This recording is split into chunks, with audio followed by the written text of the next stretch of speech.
The Computer Chronicles is made possible in part by BigStar.com, with thousands of videos and DVDs for the whole family.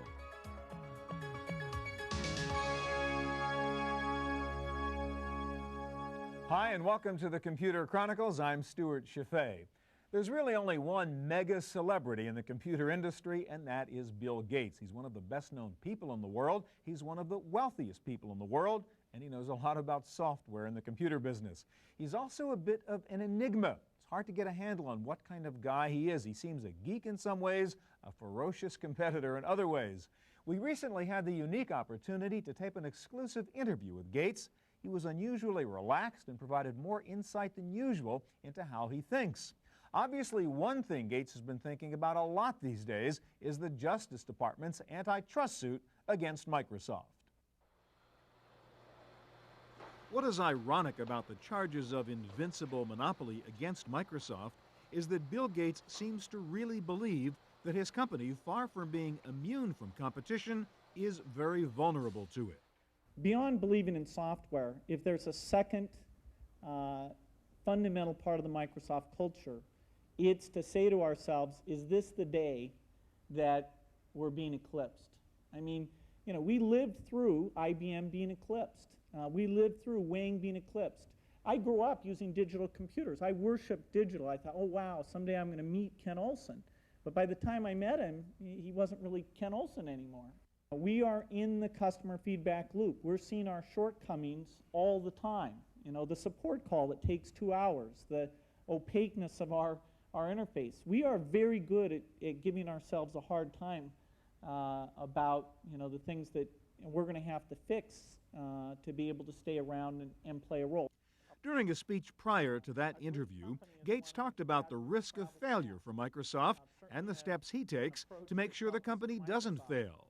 About a decade ago, people would always send me mail saying, we won a certain account. And I'd think, well, okay, they sent me one piece of mail, so we won one account. Did we lose every other account? Because they never sent me mail about the accounts we were losing. So I laid down a rule that you have to send bad news in equal measure with good news. You just can't send me only good news. You also have to tell me what things we may have to change. Because bad news is 100 times more actionable than good news. You don't cancel appointments or change priorities based on good news. And certainly in the world of technology, take every technology company that failed. Their sins, their big mistakes, were all made in the years of their greatest profitability. And so we have to magnify every little thing that happens and try and see, is that a trend? Is there something we can learn from it? Do we need to change direction to being more on top of things? But Gates' big problem right now is not the competition, it is the government. John Gage of Sun Microsystems is one of Gates' biggest critics, and he supports the DOJ action. Microsoft is the cash register. Microsoft can be the airline reservation terminal. Microsoft can be the place you buy and sell automobiles. Microsoft can threaten every insurance company.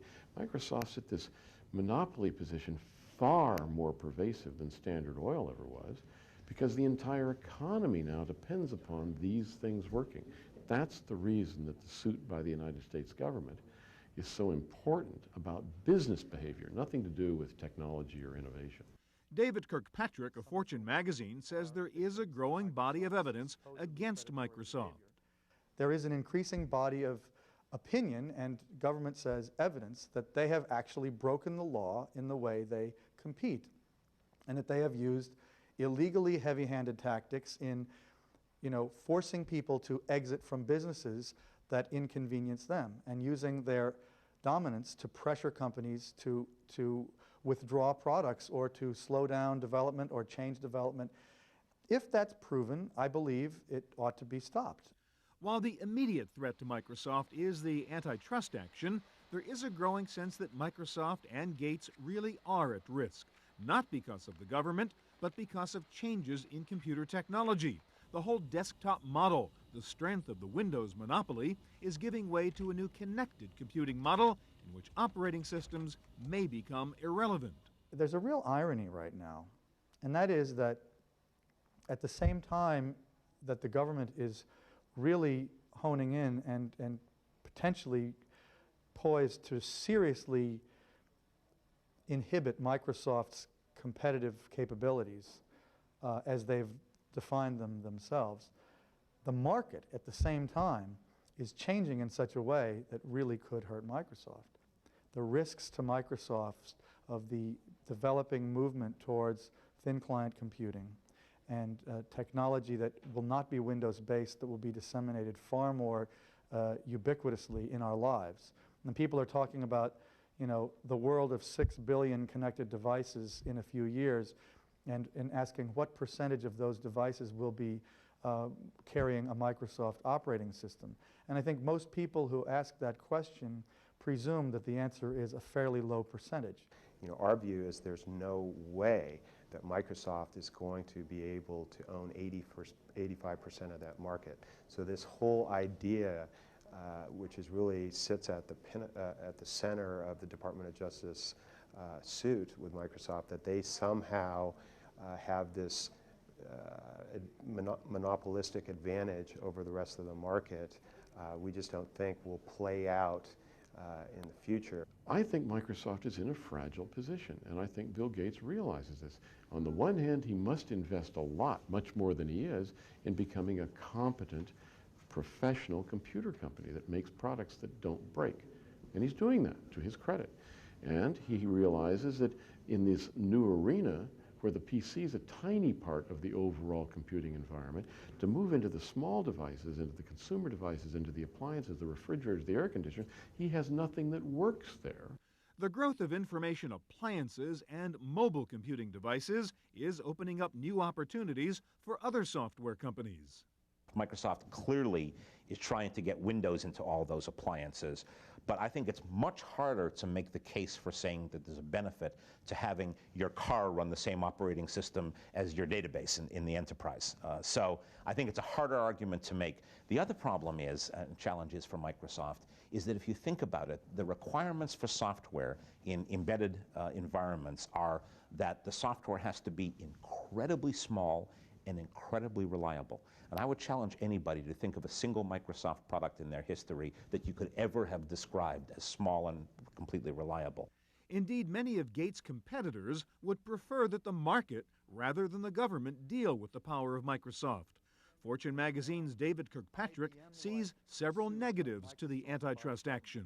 One is that Microsoft does continue to be the engine of the technology industry in many respects, and the degree to which it gets slowed down really could slow down the entire industry. And number two, I think simply having the government meddling around in the technology industry could be a very bad precedent. Frankly, you know, many people say that companies like Netscape have also done similarly heavy-handed things. Oracle, IBM, SAP. There are a number of very powerful companies in this industry that have been accused, rightly or wrongly, of using their dominance in unfair ways.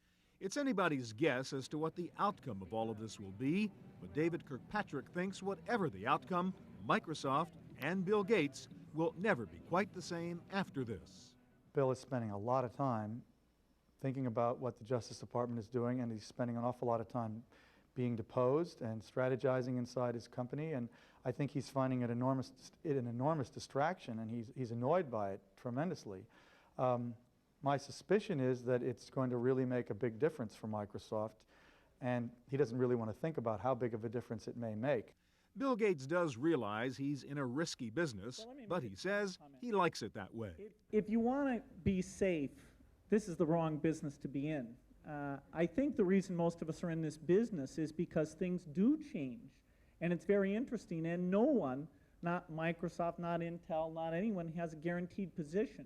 And unless you adopt your products, keep hiring the great people, you're not going to be there. You know, it's not like Coca-Cola where you can say, okay, will people be drinking it 20 years from now? Maybe so. That is a good business to be in. I mean, they deserve a high multiple compared to all of us here, because we're in a business where when you can surf, it's a beautiful thing, but you can fall off the wave very quickly.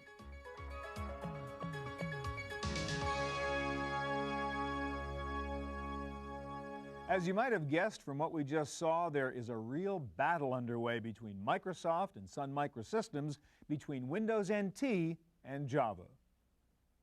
At stake in the battle between Microsoft and Sun is the immense market for enterprise software. This is a market which has very high-level requirements for processing power and database capacity. Bill Gates has gone to great lengths to assure the enterprise computing world that Microsoft can deliver both. The biggest database server on the internet today is one that we put up to show that we could do 1,000,000 times 1,000,000 characters of storage. In the world, there are less than 20 databases of that size. In fact, we couldn't even think, where are we going to get a database of that size? And it's dramatically more than all the text on the internet. It's dramatically more than every stock transaction that's ever taken place on every stock exchange in the history of the globe. It's actually about 20 times that much. Moving up on symmetric multiprocessing to use more processors per system. We'll go from the 4, 8, or 16 you see today and using non-uniform memory addressing architecture, NUMA, approaches go up to at least 128 processors per system. And then, of course, we'll cluster those systems together, which is not only a scalability technique, but a reliability technique to create very, very large systems that will be able to deal with literally tens of billions of transactions. And today, there's no company that needs more than about 200 million transactions a day. So we'll be able to be a couple of orders of magnitude ahead of current day requirements. The vehicle for delivering this new power is Windows NT 5.0, now renamed Windows 2000, the much-awaited upgrade to the current version of Windows NT. But it has had its problems and its bugs and its delays. If I can ship NT5 1 month sooner, I'll pay an extra 100 million. I mean, that's worth a lot to me. That extraordinary comment by Bill Gates set off a flurry of discussion about why 1 month of the new Windows NT was worth $100 million to Gates. The reason NT is such an important product for Microsoft, in my opinion, is that they really are threatened at the end client level, at the user device level, and that the world really could move away from their model. This is a company that was started with the vision of a computer on every desk and in every home running Microsoft software. And they've gotten pretty close to that. But if Palm Pilot is the device of the future, and little portable smart cell phones are the devices of the future that will not necessarily be running Windows, their future profits may come more from server products that are at the core of the network computing architecture as opposed to at the periphery of the computing architecture. And if that's true, then NT is the product that is their future. There is a fundamental disagreement on what the model should be for large enterprise software. The view at Sun is that proprietary platforms like Windows and immense programs like Windows NT are outdated. At the bottom, NT is just like Unix. Operating system, state-of-the-art, 1985. That's when threads were first introduced, little tiny ways of doing things that were very lightweight. That's at the core of NT. It's the core of Unix now. But this is now almost the year 2000. These are operating system ideas of 25 years ago. To change the world to a world of distributed computing has been announced by Microsoft. The Vice President of Research of Microsoft, Rick Rashin, announced the death of NT. Web pages at www.research.microsoft.com. Millennium Project. We'll build a world where the operating systems of today vanish, where you don't think about a file name on a particular machine. That's completely antiquated and archaic. The Red Herring's Tony Perkins thinks that Bill Gates himself doesn't really believe in the future of Windows. He was still presenting the Windows worldview. It looked basically like he was saying that their 5-year strategy at Microsoft continues to be based on the Windows platform. Frankly, I don't think he believes that. I think he's a smart man who looks out into the market and realizes that a 30 million line code piece of software is not going to be able to be put into a telephone even a downsized version of that, that these new emerging devices really require a new type of operating system, a new type of interface. Some analysts believe both Windows and Java will survive in a form of peaceful coexistence in the future. But for now, there is little peace between Microsoft and Sun. The pissing match between Sun and Microsoft is never ending.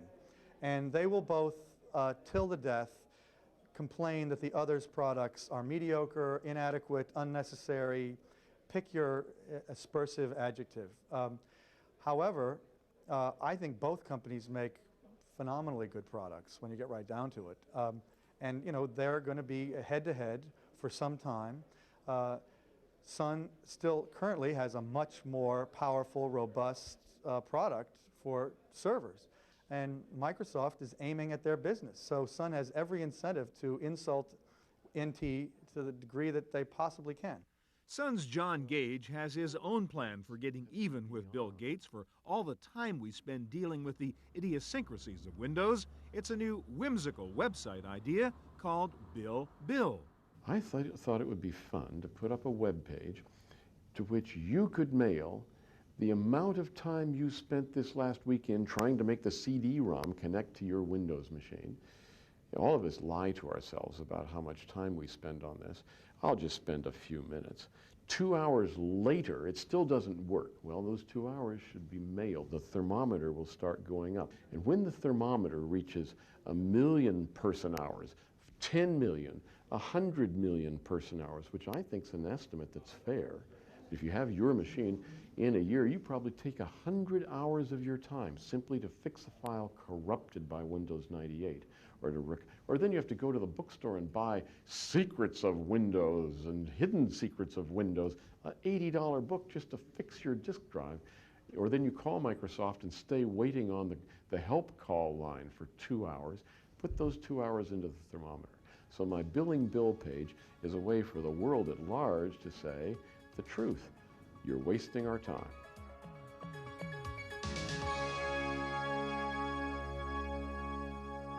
So what is the future for Microsoft and Bill Gates? Are they an unbeatable monopoly or a vulnerable, old-fashioned software company? Bill Gates thinks that Microsoft has just begun to tackle the problems of making great software. Computers today, you will look back on these things as pretty bad. They don't see, they don't listen, they don't speak, they don't learn. They are cryptic. I mean, you could say everything we've done to date, which, you know, for a lot of people here is about 25 years of work, you could say it's a warm-up. It's certainly a warm-up in terms of the impact on society. It's certainly a warm-up in terms of the size of the business opportunity. And so it means that the next 25 years should be even more fun than the ones in the past. Even Gates critic John Gage thinks Microsoft is making some very good moves for the future and fixing some of the problems of the past. Microsoft today, in 1998, with wonderful programmers, some of the world's best who have only been there a few years, when Butler Lampson from DEC, Gordon Bell from DEC, were Alvy Ray Smith, when Jim Kojima, when the people that are the world's best programmers hired recently by Microsoft arrived, they found a group of amateur programmers who had never been fixing anything, paid very little money. They essentially gave a failing grade to all the people at Microsoft in the software divisions. There is some concern that Microsoft, with its very wealthy stock-optioned employees, could be getting a little fat and lazy, and that some of its better programmers might just want to call it quits. But Gates says he isn't concerned. I knew that a lot of people would retire when they got very wealthy. I'm actually surprised more haven't retired. And from time to time, there comes a person where we have to say, hey, you should retire. You know, excellence is what it's all about. It's not some game of you know, let's have the same old club meeting we had 10 years ago. But people have wanted to work, and they've risen to the challenge better than I would have expected. And that's, you know, just the run of luck we've had, and it makes it a lot of fun. In fact, Gates says the financial success of Microsoft's employees means fun has to be one of the key motivators for the people who work there. They come to work every day because they like their job. And it's fun to think that's the threshold test a company has to meet. It's not, haha, they'll be in here today, they need the paycheck, ha ha ha ha. I mean, is that really how the rest of business works? Well, we don't have that advantage. If so, you know, our people are there because it's very exciting. The frontiers are still out there in front of us. Perhaps what should bother Bill Gates is a growing animosity toward him and Microsoft, an attitude that was prevalent at a recent panel discussion led by Fortune magazine's David Kirkpatrick. I was really struck at the Microsoft panel yesterday at the animosity toward Microsoft among the attendees at this conference. It was really surprising to me that really in a room with 75 or 90 people, most of them software and hardware industry executives, primarily software, the only two people in the room that were consistently defending Microsoft were myself and Tony Perkins, the publisher of The Red Herring, another journalist, and that virtually every industry player in the room was really cheering on the Justice Department and somehow thought that there's something wrong just that Microsoft has the dominance that it has, and almost implicitly believing that it's illegal for them to be as big as they are. Tony Perkins may be David Kirkpatrick's ally in articulating the value of Microsoft to the computer industry, but even Perkins says the decade of Microsoft dominance may be ending. In this era where we see an explosion in new computer devices and platforms, none of which I think will be dominated, none of the new categories will be dominated by Microsoft. A great example of that is the new Palm Pilot. Very, very fashionable product amongst professionals, and it's very interesting because it is neither a Microsoft nor an Intel technology-based product. So what does that mean? I think it's probably more significant psychologically than it is even commercially, because what's happening is the world is or 3Com, who produces a Palm Pilot, is creating millions of users for the Palm Pilot who are now saying, hey, it's possible for me to operate a non-Wintel-based computer device. John Gage thinks the Millennium Clock is ticking on Gates and that the next few years are critical to his future. He has 5 years of continuing with his giant tanker in the same direction with market dominance. 5 years. So by the year 2003, is there a Microsoft that looks anything like the Microsoft today? I predict that he will break off applications groups. He will begin to focus on the very low-end devices, but it means he has to abandon all Windows, all NT, all of that, and do something new. And they're working on that at Microsoft, believe me now, right now.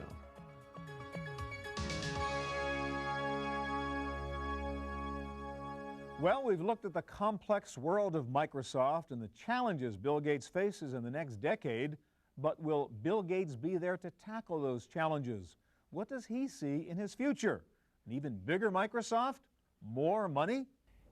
At any point in Microsoft's history, I saw a path that if things went well and we did a great job, to double the size of the company. And if anybody had said to me, but can you make the company 4 times the size, I would say, no, I don't think so. When we were 100 million, I would have said, I don't think we can get to 400 million. Or 400 million, I don't think we can get to 1.6 billion. And you know, the higher you get, the further down there is to fall.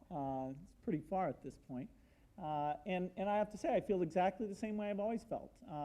If things went extremely well, I can see how we'd get to double the size we are today. But I don't see any way, from where I'm sitting right now, since I'd actually have to do it, to get to 4 times our current size. And that doesn't bother me at all. I mean, you know, making a few billion here, a few billion there, it's okay. Alex Vieux says we are seeing a new Bill Gates, a calmer, more mature Gates. Gates has reached a point of his life where success is not anymore an issue, where recognition is not anymore a theme, because he's as popular as a president of a big nation, even as popular today around the world, and as respected as the President of the United States. The economic power of his firm and the economic power of his personality, because he owns so much of Microsoft, supersedes everything else. And because of that, Gates has reached a point, the shores of calm and serenity. It's very interesting to see him now relaxed, because he knows that Bill Gates has eventually matured. But John Gage doesn't quite agree. He says Gates still acts occasionally like an adolescent, and it is that part of Gates' personality that drove Son to sue Microsoft over their use of Java. So how do you change the behavior of a spoiled child? You either spank the child or you give the child candy. Well, so which direction were we going to take with Microsoft? We try both all the time. That's why we seem to be so strange in our dealing with Microsoft. Scott McNeely will attack Microsoft because that's the only way it seems to get their attention. And then with engineering, we worked very closely with Microsoft. They have wonderful engineers to work together to improve the technical capability of these systems. So we said, look, this time we're going to spank you. But even John Gage agrees that we are seeing a more mature and statesman-like Bill Gates, and this new Bill Gates seems to be going back to his roots, his love for software. I'm a specialist, and software is what I love, and so my life's work is at Microsoft, building great software. There is a question of when I should turn over the particular job title that I have today, CEO, to someone else. I can't imagine somebody who's 60 years old running Microsoft. I think it shouldn't be done. I can imagine a 60-year-old sitting around, helping out, maybe going back and writing a little code, being a nice guy. And I'm looking forward to it.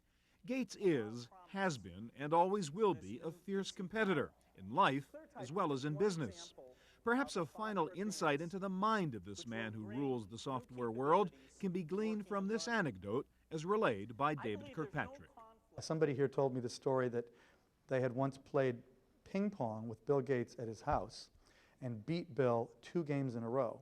And it was a party, a lot of his friends were there, and he came up afterwards to this guy with other people within earshot and said, "You humiliated me in front of my friends."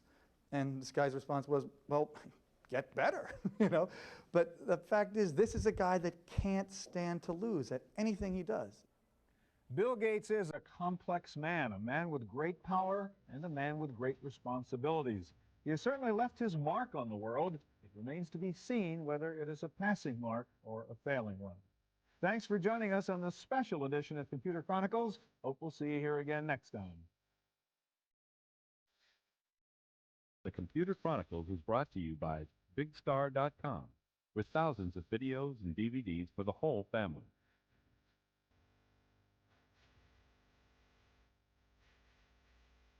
To purchase a videotape copy of today's program, call toll-free 1-888-310-7850. Please specify the show number and the topic.